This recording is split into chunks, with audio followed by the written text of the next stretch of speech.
we set up a question. We wanted to think about teachers who were successful, and we needed somebody to be able to moderate this.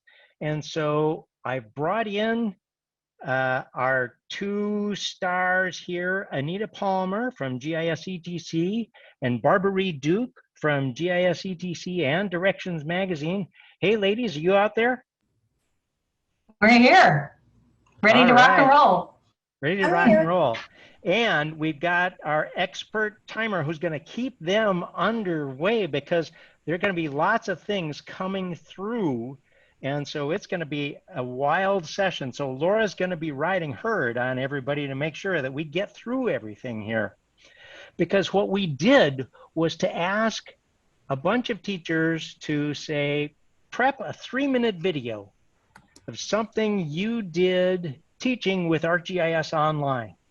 A project, an approach to a topic, a teaching strategy, whatever it was that was unique or noteworthy or really had an impact on students. And it really brought home this seeing what others can't. And we had a bunch of people respond to this, and the call went out with like 2 weeks before this thing. So people didn't have a lot of time to put this together. So this is something where you're going to see generally some things that people put together in a fairly quick fashion. And we had people respond from the UK, from Canada, from Colombia, and from the States. We had people from high school, middle school, elementary school. We couldn't fit everybody. We're going to have only time for about 10 of these. And so without further ado, holy cow, without further ado, I'm going to turn off my camera so that I can just have everything streaming out here. And Laura, if you're ready to take over. I am ready. All right. We are going to kick this off with Maribel Velez Ramos, who's a high school geography teacher in Austin, Texas at Aikens High School. And we will hear from her now.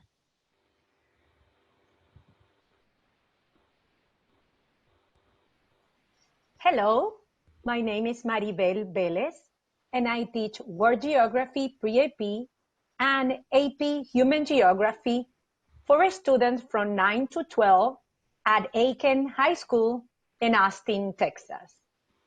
I'm highlighting how we use ArcGIS Online in our classroom, especially how we use Survey 123. We use Survey 123 to collect information and to gather data. One way I use Survey 123 with my students is at the beginning of the year, I have them complete a survey. They add their information, but I also ask them to add their location. With my students' location, I create a map that we use the entire year to see different information and to see relationship and patterns. For example, I add a layer of active hurricanes, and we track hurricanes around the year. We also track earthquakes.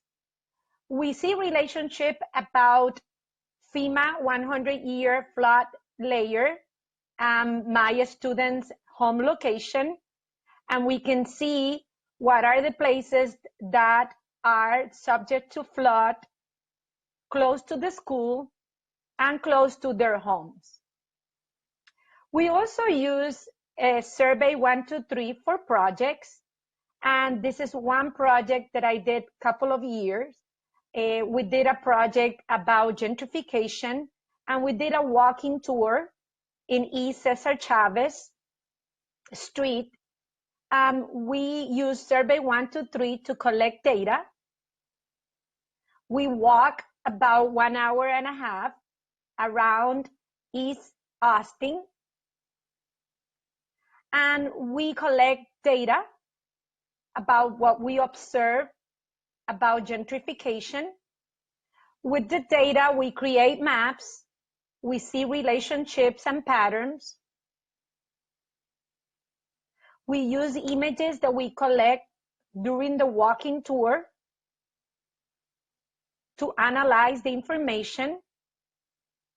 And then at the end, my students were able to create a story map to summarize what they learned about gentrification in East Austin. This is just one example. This story map was created by Elizabeth Lina, and here she summarized what she learned about gentrification and how gentrification affect her and affect everybody in Austin.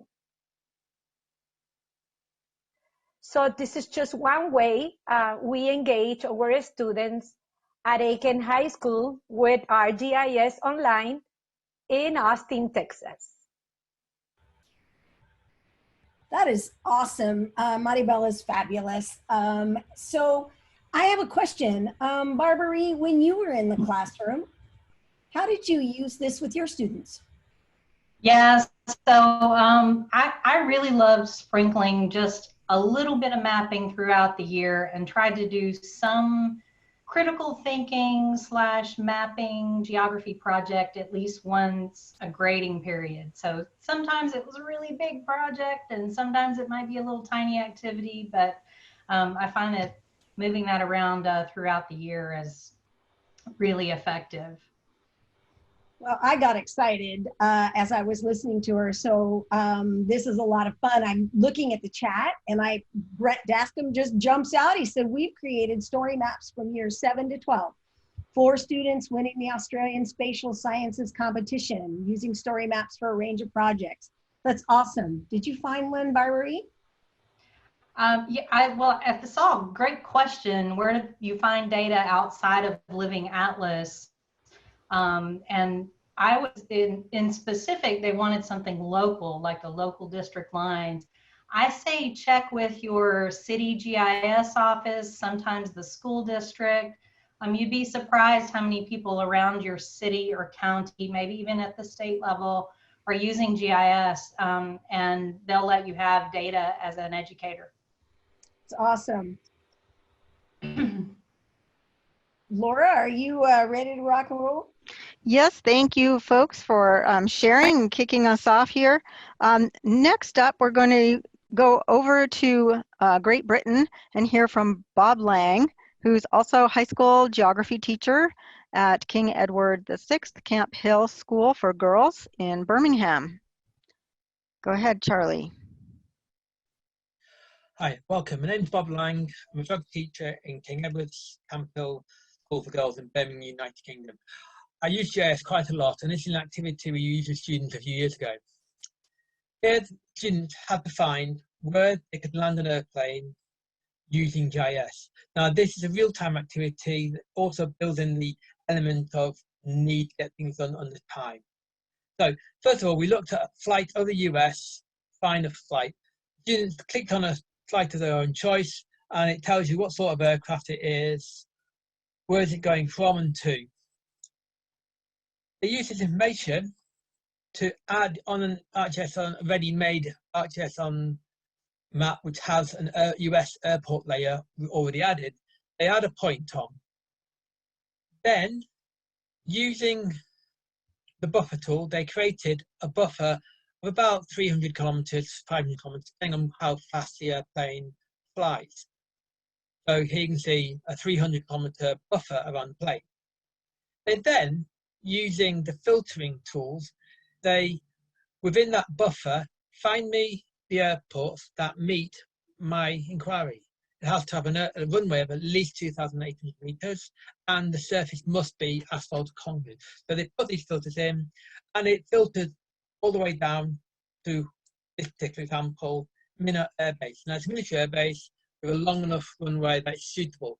Now you could also ask the students, well, what sort, if there was multiple answers, which air base, which airport might be more suitable? Would a military base be better because it's not going to have any problems with other commercial flights? Does it need certain things. So it's getting the students to think on their feet. Now the students took about half an hour, 15 minutes, half an hour to do this task.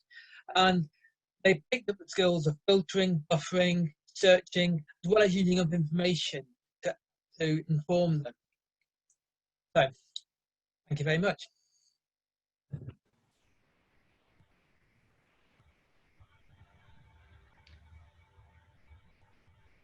So that's great information there from Bob, and always good to see what's going on with him. So Anita, question for you. Do you find some analysis tools are better for particular age groups? Well, the buffer tool, I think, is so accessible, and even the youngest students can really begin to understand that concept. So I really do love the buffer tool for that reason. And then, of course, as you all know, I love the summarize within. So those are the ones I like. How about you? You know, I think it's important to sort of know your class, you know your students, because I've worked with some really young groups of kids that, you know, maybe they were 3rd or 4th graders and they could totally handle doing some serious querying. And then occasionally maybe I've got some 8th graders or freshmen that I'm not comfortable with them even running buffer. So, you know, you just never know. Sometimes it's different for the right group of kids and the right situation. So lots of cool things to do. Hey, it looks like we've got some great suggestions. Everybody take a look at the chat. There are people sharing links to their student projects and talking about using open data and oh my goodness, all sorts of great things. Joseph's got a link over there to spatial reserves about data. Someone's got a suggestion here about letting students just explore the tools, really try and break it sort of scenario. That's pretty cool. Yeah, there's Daniel Whalen. He's got a student map gallery and he put a link in there. I'm excited about going to go look at that. Shannon's got a link here to a drag and drop map activity that she does with her students. And Ashley working with her transportation department, so students can see how their buses are mapped. So it's real mapping in real life. I love that. Awesome. Excellent. Well, thank you. Yeah, it's great to see students doing things with real world situations and getting out there and really investigating something. So next up is Emily Haines-Swatek, STEM teacher, all the way on the opposite side of the globe, about as far away as you can get from Bob, at Pukalani in Hawaii.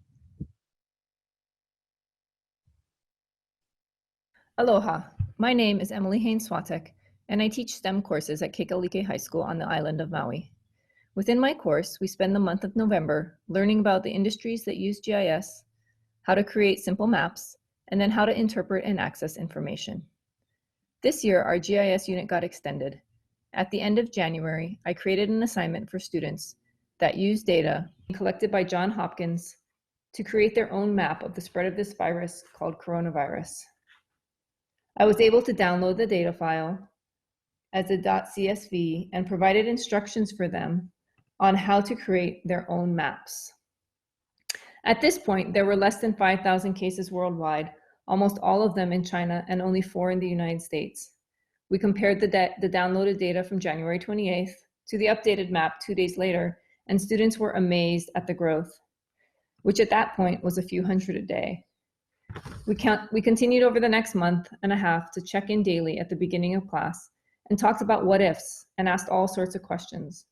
As cases spread outside of China, we compared death rates and discussed the implications of the policies different countries had on the varying rates. Seeing the map and being able to drill down to county and then city levels allowed them to gain a comprehensive understanding of the spread and allowed them to truly analyze data. The question that was asked multiple times was what would happen if we got a case at the school?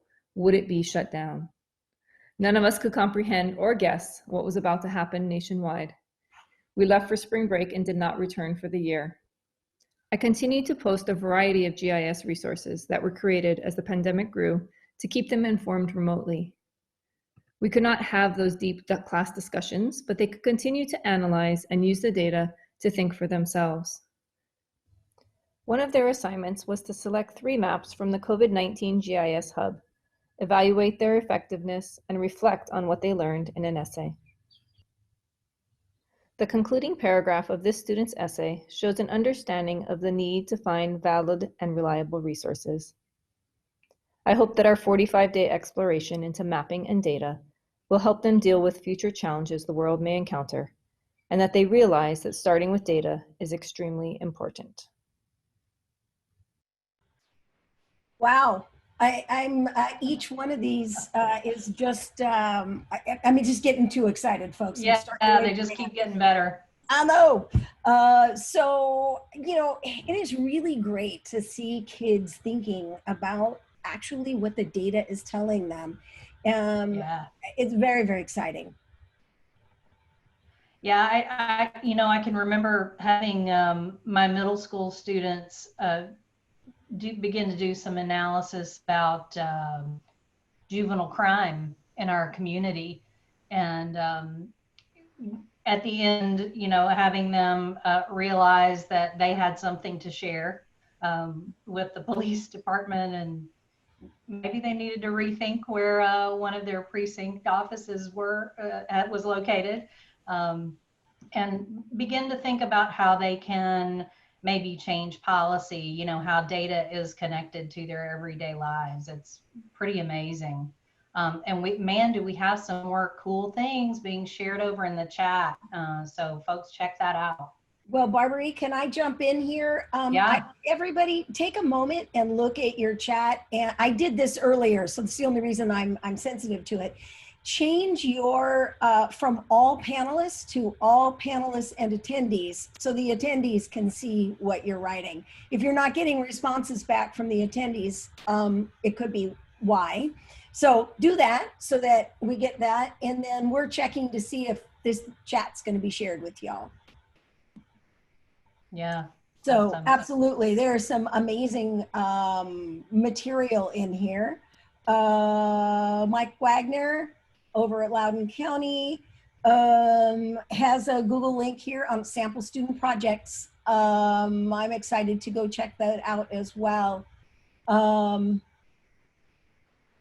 Let's see. Lauren Sinclair has her students using the MOOC that's available. That's great. Excellent. Well, it's time to move on to our next person, who is Jason Smolinski. He's with Fairfax High School in Fairfax, Virginia, here in the US, and he teaches science. Let's see what he has to say.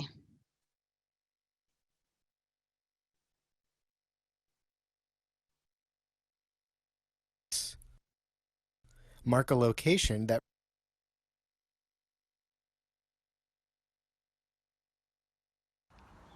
Hello, I'm Jason Smolinski, and I have the pleasure of teaching a dual enrollment course called Geospatial Analysis, which I teach at Fairfax High School in Fairfax, Virginia, in partnership with James Madison University. So every year, our course ends with a final independent GIS project. I would like to share some of the modifications we made in response to the switch to virtual learning. Traditionally, final project topics are wide open and could focus on anything from the local community to some scenario on the other side of the planet. I would act as the students' sounding board as they proceeded through their project. By the time they would present their projects to an audience of GIS professionals, I was already quite familiar with their work. The switch to virtual learning presented 2 challenges to how the projects would go this year. First, for the students, a shorter project timeline with less one-on-one time with me. Second, for me, I needed an efficient way to organize over 100 projects in one place in order to assess them. In response to the shorter timeline, students were given a bit more structure in the form of 3 project choices. Choice number 1, a map-centric report on the effects of COVID-19 in a U.S. county of their choice. Choice number 2, participation in Esri's Story Map contest. Choice number 3, for those who had already formed an idea, they could complete a truly independent topic as we usually do. As the students got to work, I turned to Survey 123 and a dashboard to plan how I would receive projects from the students. In Survey 123, I designed a brief set of questions that students would fill out when submitting their project. They would fill out their name and project choice, mark a location that represents their project, and provide the URL of their completed story map. In a web map, I symbolized the survey feature layer according to the 3 types of projects.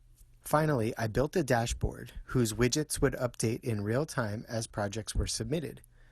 These widgets included chronological and alphabetical lists, graphs of submission dates and times, and total value indicators for each type of project. Clicking each project led me straight to the linked story map. As a bonus, I could simply email the URL of the dashboard to those guests that we would have invited to our presentations had school remained open. Thank you for looking at this example of how we use ArcGIS Online in geospatial analysis at Fairfax High School. Man, great examples, and of course, shout out to the geospatial semester happening over there in Virginia. It was a special place in my heart working with those people several years ago. So Anita, I know one of the things that he's accomplishing here with sort of this story map of the things that they've turned in is kind of a grading and making that easier to get things done. I know that this is kind of the $1,000,000 question, but do you have any favorite rubrics about maybe assessing student mappy types of projects? I know that we get asked that a lot. Well, I think that maybe is another area that would be great if we could all get together and perhaps share some rubrics for assessment of these maps. Now, a good starting point, I think, could be the rubrics that many of the states developed. I know in Texas, we developed a rubric to evaluate the student map contest maps. And so there are, I'm sure, several rubrics that could get us started, but it would sure be great to be able to share those rubrics. Awesome. So, boy, we're getting lots of love there. Everybody says, yes, please, let's share the rubrics. Easy sell, we know that that's popular with folks, and everyone wants to, I mean, you know, as teachers, I think you just want to be fair when you're giving students grades and assessing what they're doing. So, cool. Great. Maybe we can help out with that. That sounds like it would be a great community project. All right, Yeah. so next up, we have Brandy Leroy. She teaches geography at Bangor High School in Bangor, Maine.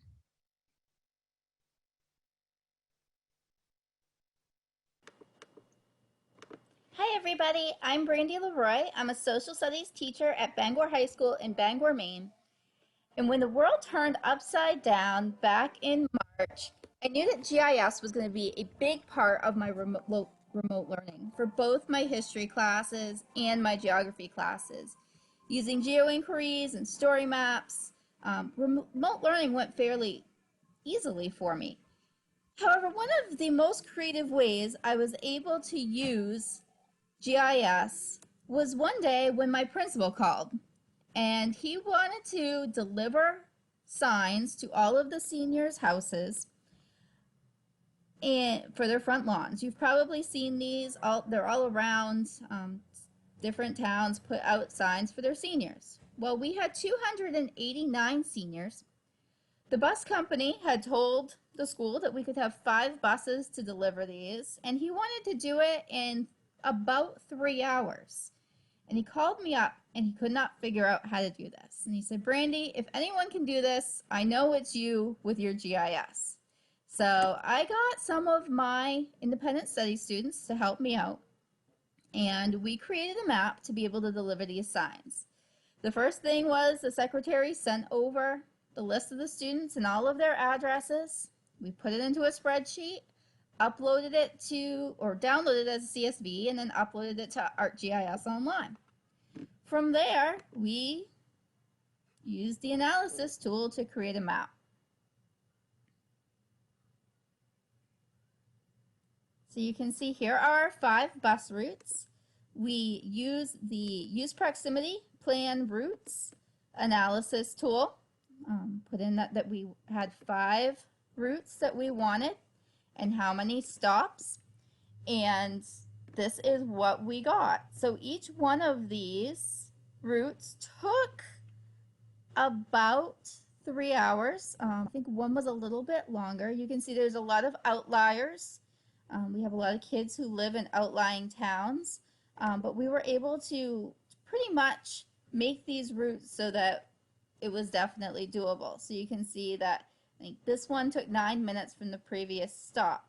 So all of the teachers, they had a list of all of the places.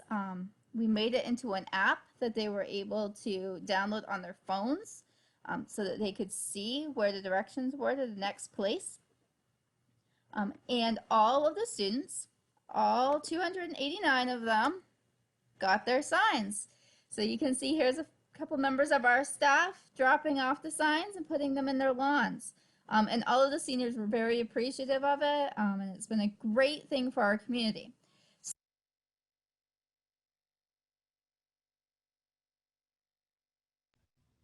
That is, that's awesome. I do have to smile because I think they like bus routing with students in Maine.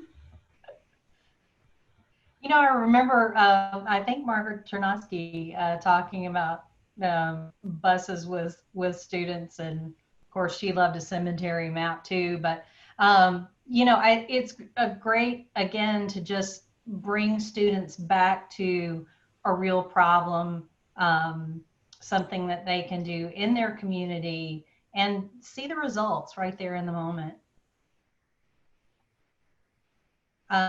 Man, some great, I hope that you are keeping an eye on the chat over there, people.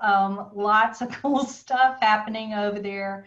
People sharing ideas, and those rubrics are coming through. So people are sharing those. And oh, there's Brandy. We see you. She. We'll have to tell Margaret that we talked about her. So cool. And also someone's mentioning using this kind of information in a dashboard as well. That'd be a great application for this. Excellent. Thank you, Barbary and Anita, for monitoring our chat and keeping people going. I have many recollections of riding school buses myself growing up in New England, so I understand how that goes. And it's great when your principal or administrator comes to you for getting the kids to solve some of their problems. It's a great source of realistic projects.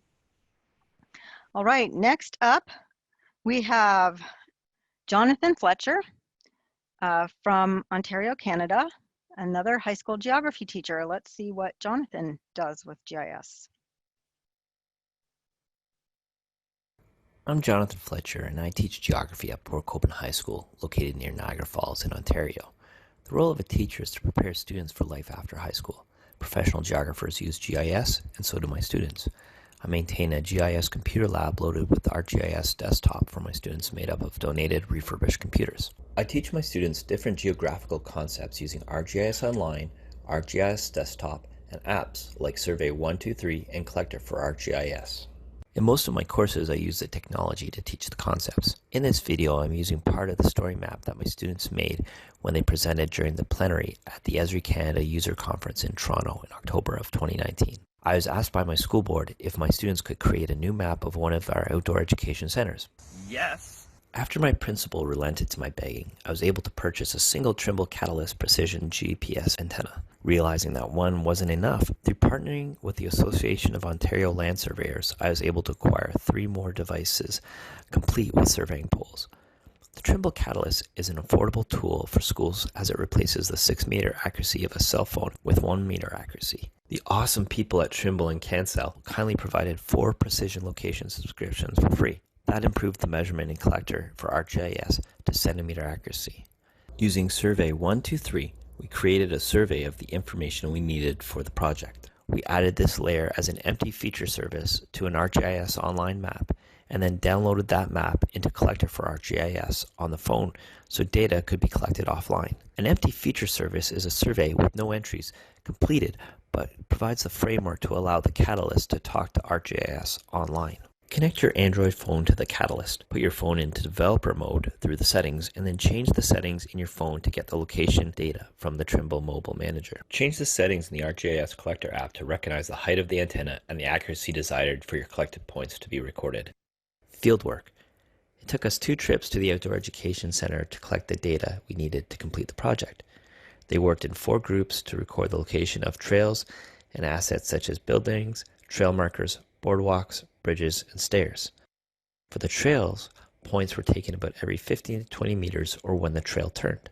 Back in the classroom, the data was uploaded to ArcGIS Online. Students then downloaded this data into ArcGIS Desktop, where they had to clean up the data by removing any outlier points due to human error, connect the trail points, and draw on the assets. The best student maps were then selected and then given a consistent look by an individual student. The maps created by my students are now used daily by staff and visitors at the center. My next goal is to start using Esri's Drone to Map software with my classes.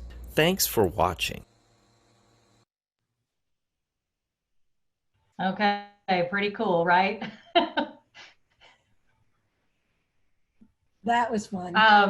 So one thing that struck me about this scenario with Jonathan was remembering when we desperately needed a plotter in my school, and my principal said, "Have you lost your mind?"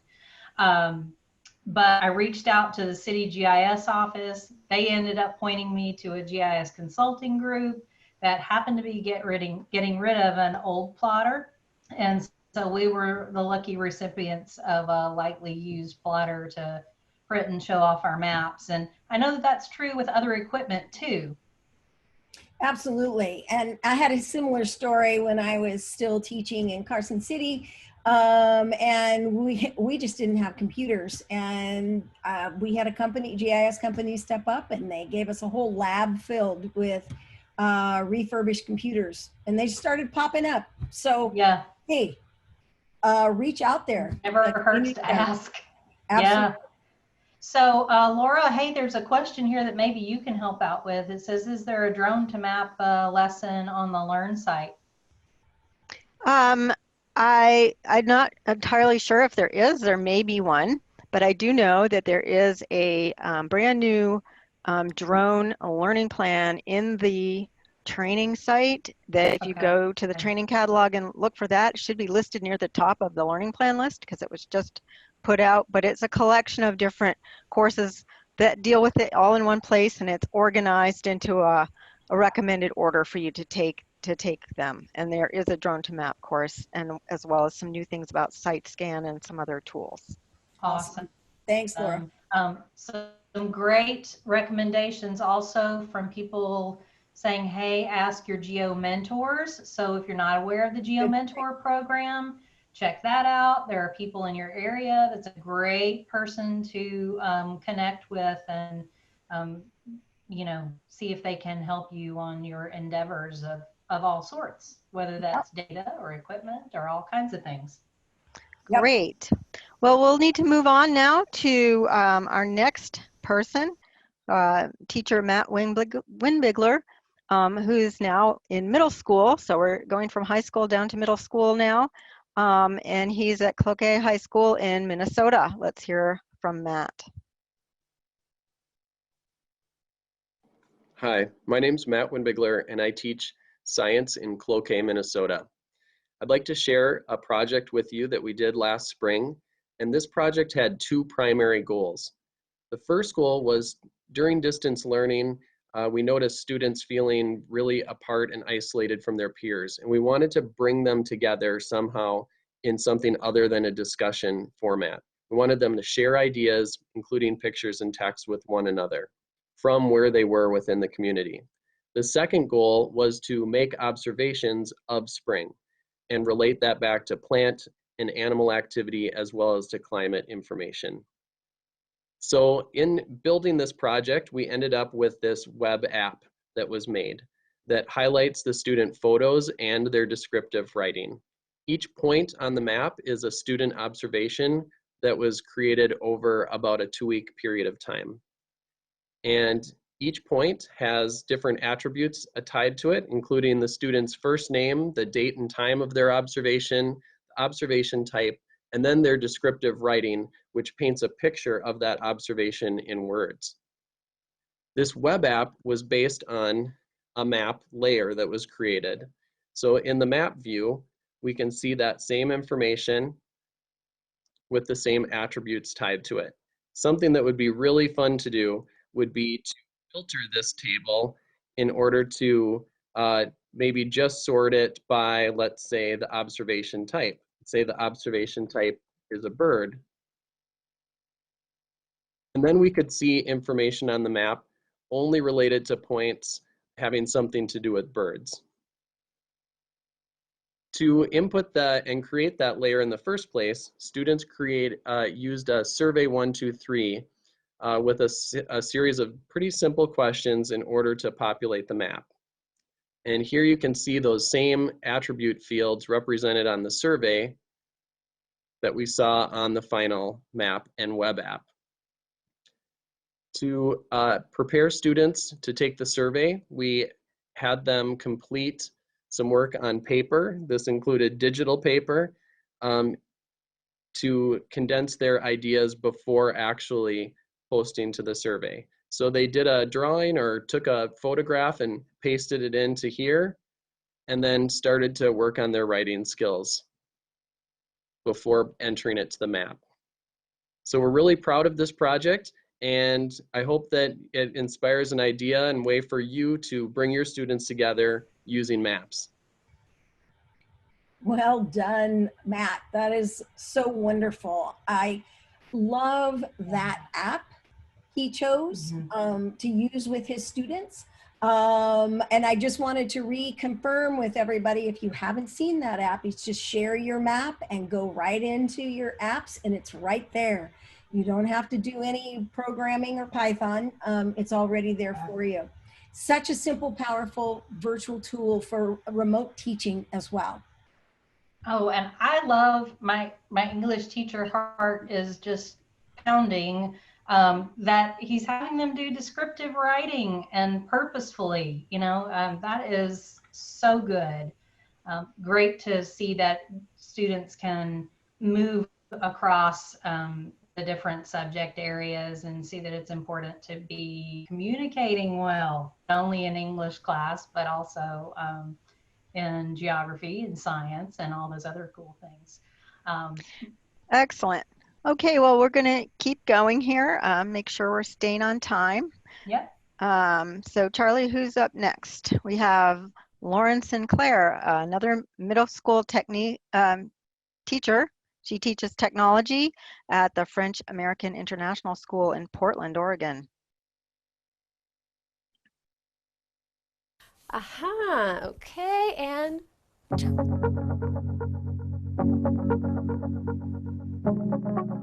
so my name is Lauren Sinclair, but my students have always called me Sinclair, or Mrs. Sinclair if you want to be fancy. I live in Portland, Oregon, and I teach GIS, which is digital mapping technology. I've been using ArcGIS Online to promote spatial awareness and design thinking in our school for the past 4 years.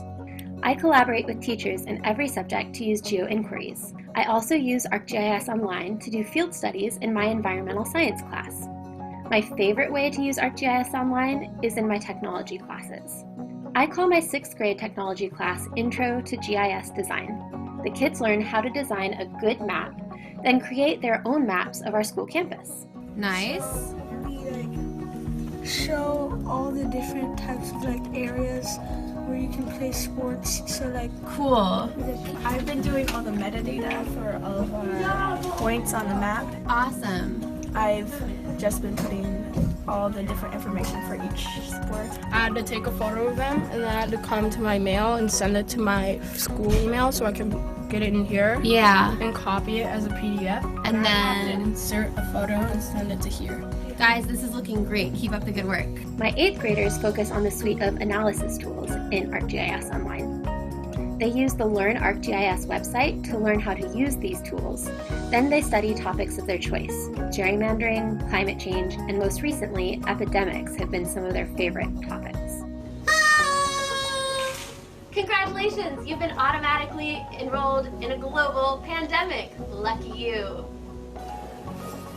When Portland went into quarantine in mid-March of 2020, my 8th graders were emphatic that they wanted to learn more about the COVID dashboards they were seeing.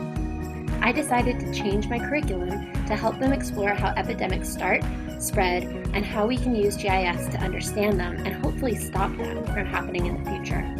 We analyzed existing maps on ArcGIS Online, practiced analysis tools through scenarios about the Black Plague and cholera. Then, students made their own story maps about what they had learned, connecting everything to what they were experiencing themselves. The kids were so excited about this process that I shared the curriculum with Esri, and now we're developing a video series for other students so they too can learn about mapping epidemics the way we did. We've done everything I put in this video series, and so you're going to experience it the same way they experienced it. The way we've been using ArcGIS Online in our remote classroom in Portland. I love seeing how GIS empowers students to explore their own interests and direct their own learning. I think, and my students agree, that ArcGIS Online belongs in every classroom. So what, wasn't that exciting? Oh, come on, Barbara. Well, come on, who doesn't love a chicken? Anyway, I love that she mentions design thinking. So that I want to mention that, which has students look at problems, processes, and solutions. I mean, so cool, so cool. Yeah, and you know, Barbara, I think what I really like about it is it's authentic. There was no simulation needed. Students got to use real data they created to solve real problems. I just absolutely think that's so important and that's so powerful about geospatial in the classroom. Absolutely, absolutely. And Nellie has shared with us some cool census data links there. It looks like a blog post for ArcGIS that she's having students use. And then I don't keep them coming. Keep all those resources coming. Yeah, the ghost map. Remember, that's what she was reading. And was on John Snow's map in 1854, cholera, and it's particularly germane now. No pun intended. Sorry. I didn't do it on purpose. It's getting near the end of the day. We've got the dad jokes. All right. Well, you know, one thing I really liked about this project, as Anita was saying, it's a real world project, but the kids are the ones that drove their own learning with this project. They wanted to learn. They wanted to come to GIS to try and figure things out and to understand better what was going on, and that's really awesome. Absolutely. Okay, next up we have Mr. Jim Bentley, and now we're in grade 5. He teaches science at Fox Ranch Elementary School in Elk Grove, not too far from me, in California.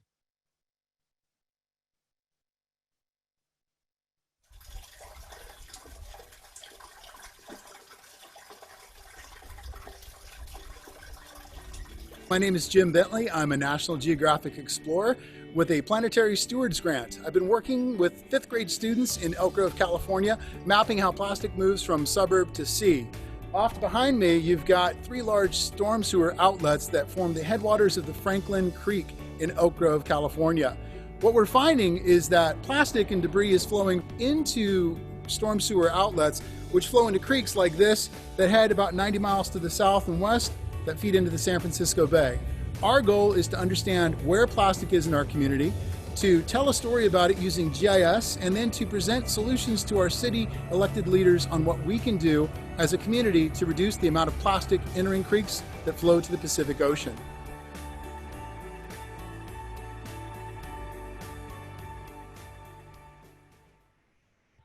Wow, Jim, your energy can be just draining sometimes.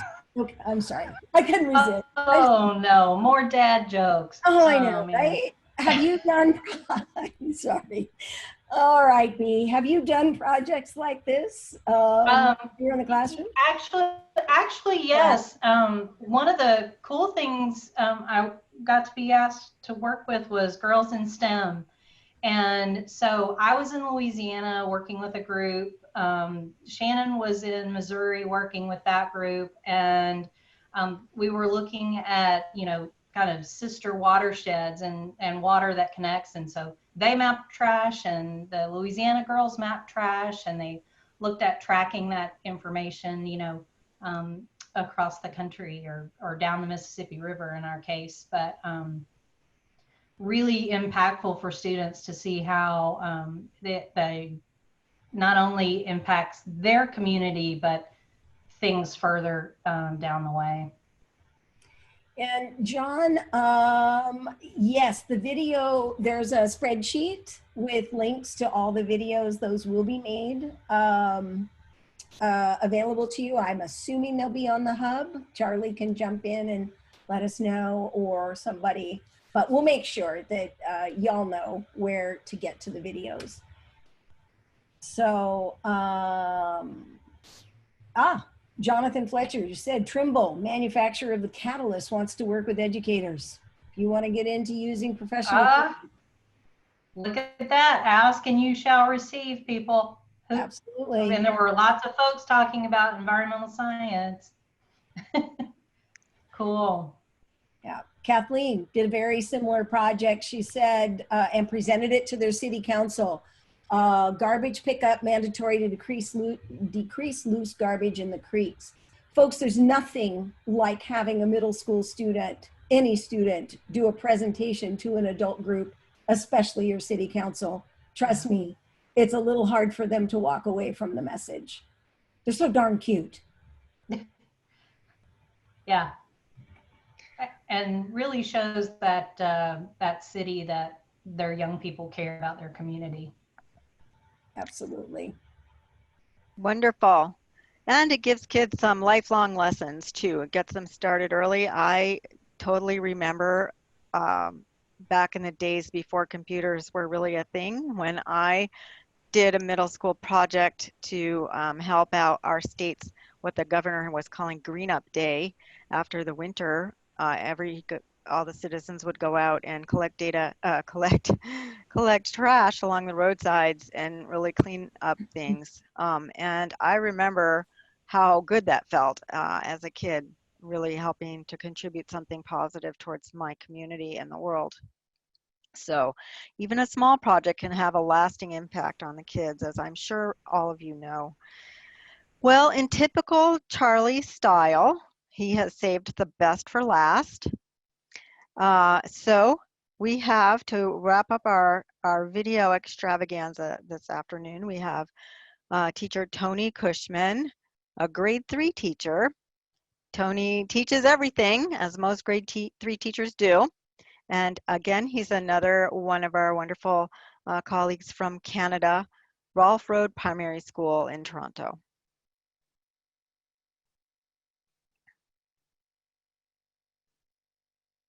Hi, my name is Tony Cushman, and I'm a grade 3 teacher and the elementary chair of Rolfe Road, a primary school in Toronto, Canada.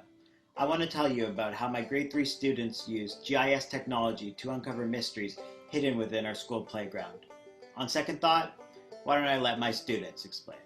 Hey Rolfe, here from Mr. Cushman's class with a small favor to ask. Don't worry, we're not trying to ask to borrow any money. You see, we are doing some research about recess at our school, and we need your help. Seriously. We have created a survey with some questions that we want you to answer.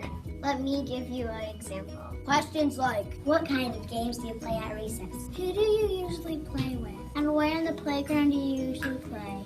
And also questions like, do you feel included at recess? Do you feel excited? And, can I go to the washroom now, Mr. Cushman? Wait, forget that last one. Every single class at Ralph Road will be invited to our classroom during the week of November 11th to take part in our recess survey. And do you know what the best part is? You don't even need to bring a pencil. We'll hook you up with an iPad, and you will scan a special QR code to get started. Our survey even includes an interactive map of the playground that you would use to pinpoint your favorite place to play. Now I know what you're thinking. What's the point of all this? The data we collect from the survey will tell us how recess is going and what our school can do to make recess at Ralph Road even better. And we will also be sharing all the results with all of you so that you can take a look for yourself. What a cool math project for our whole school to enjoy. We can't wait to work with all of you. All 339 students at our school, from kindergarten to grade 6, visited our classroom through the course of a week to complete the recess survey that we had designed.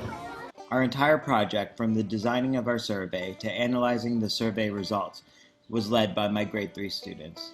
We designed our survey using Esri's Survey 123 software, and the results were all then accessible through a feature layer in ArcGIS Online. This is a scale map of our school playground that my students constructed using their measurement skills to share some survey results. Next, we teamed up with a grade 6 class to help us analyze the survey results further. Students use ArcGIS Dashboard to create digital graphs and maps representing their data. They then created story maps to share their conclusions with our school community, our principal, and our superintendent. Our fieldwork project allowed my students to apply academic skills from across the curriculum to an authentic and meaningful context. Most importantly, this project taught my grade 3s that even at a young age, they have the ability to answer big questions and solve real-world problems. Now here's the real question. What could you investigate at your school? And what might you discover as a result? Well, wow. Wow. Just wow. Man, I just love these kids and their enthusiasm. And Tony makes such a great point about looking in your own backyard for challenges that need solutions. I mean, it's just so good. Well, and you know, who, like I said before, who doesn't get engaged when a third grade student is leading the charge? And, you know, after all, they really are the saviors of our planet. 10 years from now, folks, they're going to be in college and they will indeed be heard. Yeah. So it's pretty darn cool. One thing I did notice, there was a lot of chat on permissions, and I do know that Tony did indeed get all the permissions and the releases from the parents so that they could share this video. So some schools may not be able to do that, but he did everything by the book. So I think, you know, I think it would be reaching out to him. Oh, and Tony's here. And yeah, and also I did see Tony for president. I think that would be great too. So Laura, great, and Charlie, I know you're hiding back there somewhere. Man, what a talented bunch of people. And I know Anita and I have been thrilled to just be a part of this today and excited that there are still cool things happening. Absolutely. Thank you all so much. One thing we will say, Charlie, remind them that there are more videos than these. Yes, and we won't be sharing a spreadsheet, but we will be sharing a map, and a map that has dots that are clickable with a little bit of information and a link to the videos so that you can watch these again, including some of the videos we just didn't have time for. We wanted to show everybody everything, but it's just not possible in order to give a little bit of time to all of the great ideas that are here. And so we really encourage people to come back and watch these. We'll be posting that map and the links to their videos in the hub site that is the one that we've been referencing all the time. but I really think what's important is the kinds of ideas that everybody has been generating, and hopefully that people have been chatting back and forth and exchanging ideas and picking up as many as they give out, and getting people to say, okay, what am I going to do in my class this year? We've got some challenges with the geographic arrangement that we have to cope with, but there are ways to get around all of these things.